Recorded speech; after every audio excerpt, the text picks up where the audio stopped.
Good afternoon. It's 4 o'clock and partly cloudy today with a high of 0 degrees. It's -3, feeling like -9 with the wind chill. I'm Olga Pavlova with Say Radio News. The release of over 11 million documents from Panama shows the offshore financial records of the rich and powerful, raising questions about oversight. Ian Shirley with the story. An investigation by an international coalition of media uncovered the tax shelter dealings of many public figures around the world, including 12 current heads of state.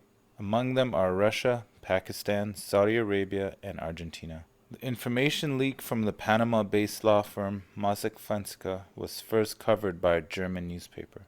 One of the most prominent figures is Russian President Vladimir Putin.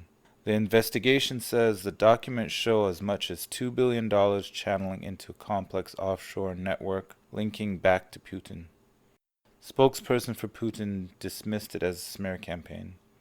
Leaders of the G20 have vowed to crack down on the use of offshore corporations as tax shelters. The practice is blamed for money laundering, corruption, and tax evasion. Mossack Fonseca says it's observed all laws and standards. I'm Ian Shirley for Say Radio News. A Black Lives Matters protest is going on at Queen's Park this afternoon to demand changes and combat racism. We want to see the province take real action, and we still haven't had the provincial government offer to take some real steps to reform the Special Investigations Unit. The march started at Toronto Police Headquarters on College Street and went on to the provincial legislature, drawing out Premier Kathleen Wynne. She agreed to set up a meeting with the group in the future. The group has been camped out at the police headquarters for 2 weeks and held a protest outside Wynne's home. A branding consultant is suing the City of Toronto for allegedly taking his idea for the Toronto sign in Nathan Phillips Square. Bruce Barrow says he presented his design to Councillor Josh Cole in 2013. Barrow also says that the illuminated sign now in front of City Hall is virtually identical to his proposal. Barrow is seeking close to $2 million in damages and $750,000 in punitive damages. Well, the makers of cold effects are in court today too for allegations of misleading claims about the popular cold and flu medication.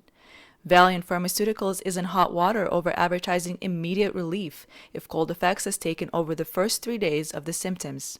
The complaint is that these are false claims, and Valiant knowingly advertised a useless product. None of the allegations have been proven yet. The Weeknd had a good weekend in Calgary, scoring 5 Junos. His Beauty Behind the Madness won Album of the Year, and fan favorite Can't Feel My Face took home Single of the Year. This brings his career total to 9 Junos. Other big winners were heavy hitter Justin Bieber and newcomer Alessia Cara. It's 4:03. Sports and weather are next on Say Radio. In sports, the Jays are off to a good start as they beat Tampa Bay Rays 5-3 in the season opener last night. Marcus Stroman became the 3rd youngest pitcher to make an opening day start for the Jays. As for the Leafs, Nazem Kadri won't be playing for the rest of the season. The NHL suspended him after the cross-check to the head of Red Wings' Luke Glendening on Saturday night. Kadri will pay a $200,000 fine. In the forecast, today's high of 0 degrees has come and gone as we drop to -10 overnight. Watch out for the gusts of wind in the evening. Sunny and a high of +1 tomorrow, dipping back below 0 to -6 at night. Enjoy the sunshine because we'll see a return of active weather on Wednesday with some rain and maybe even snow. It's -3 degrees in Toronto. I'm Olga Pavlova for Say Radio News.